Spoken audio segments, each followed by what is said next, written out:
You. Now that's pretty scary, isn't it? But you are, quite simply, the person in control of your own destiny. Whatever path in life you choose will be your free choice for better or worse. There is no one to blame for failure or to praise for success but you. The 7th Cavalry will not come charging across the hill to your rescue if things don't go as planned. Neither will Superman or the knight in shining armor on a white horse who used to save you as a child. It's up to you and you alone. President Harry Truman had a plaque on his desk in the White House that read, "The buck stops here." Make that your first resolve on the road to the top.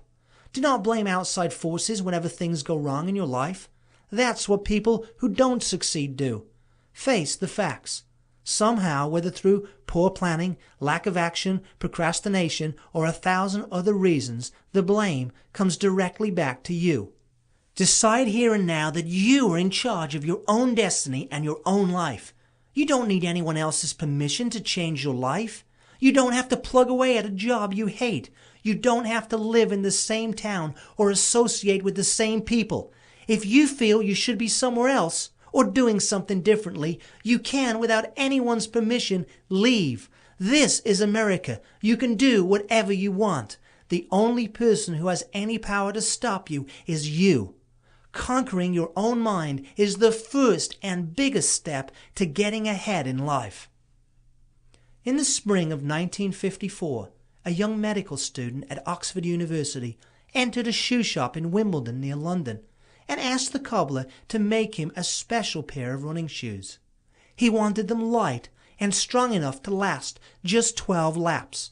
The cobbler provided such a shoe, and the young man improved them further by fitting them with special graphite spikes. These spikes gave him better traction than the metal ones commonly used because the graphite would slip more easily in and out of the cinder track on which he ran. The young man knew that preparation and planning were key elements in reaching his goal, just as they are in any successful endeavor. They were, however, only part of the ingredients needed for what would soon be known as the Miracle Mile. The young man discovered that the hardest part of reaching his goal was not running the 1-mile distance on the cinder track.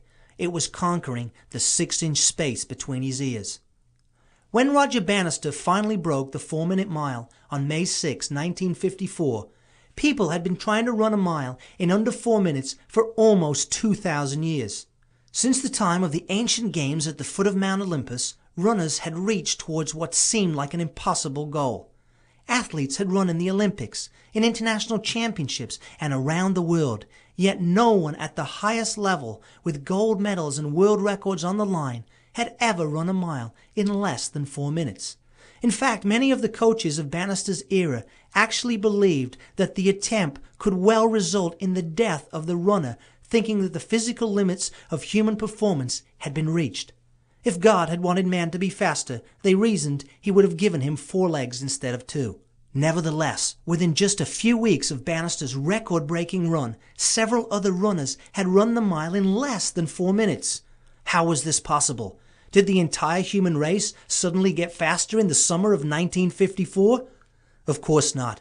The answer is much simpler, and that is the first key in making it big. The answer, pure and simple, is that there was a mental limitation on the part of the runners. Because no one else had ever done it, the world's greatest athletes, either consciously or subconsciously, did not believe it could be done. In their minds, they reasoned that man had simply met the limits of speed and endurance a few seconds short of the 4-minute mile. Once this fact had been proven wrong, runners across the globe decided that if Roger Bannister could run a mile in 4 minutes, well, so could they.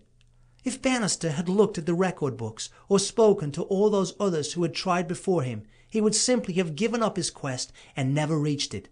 But he did not let other people's views or the supposed facts in the record books influence his resolve to succeed. He shed off limitations and went after his goal with a single-minded purpose that made him famous. In fact, his picture even graced the very first issue of Sports Illustrated. I'm sure you've experienced the very same phenomenon in one small way or another. I know I have. One very vivid mental breakthrough I can remember was as a kid of 15 playing golf. At the time I was playing 3.5 rounds a day, 63 holes. Although I ate, drank and slept golf, I could not shoot under par for any given 9. Almost every day I played 9 holes in even par, but it seemed impossible for me to play just one shot better. This went on all summer. Finally, one day at the end of the summer, I was playing the 9th hole even par when I missed the green and put my ball in a sand trap. I figured it was another disappointment, but then, out of nowhere, I holed my trap shot out for a birdie to go 1 under par. From that day on, I was able to play at least 9 holes under par on a very consistent basis. Now it's your turn. Picture for a moment some of your own mental barriers, the defeated ones. Think back right now. What are some of the things that you have done that at one time just didn't seem possible? Have you lost weight, or stopped smoking, earned a degree, or started your own business? Perhaps you've moved to a totally new part of the country.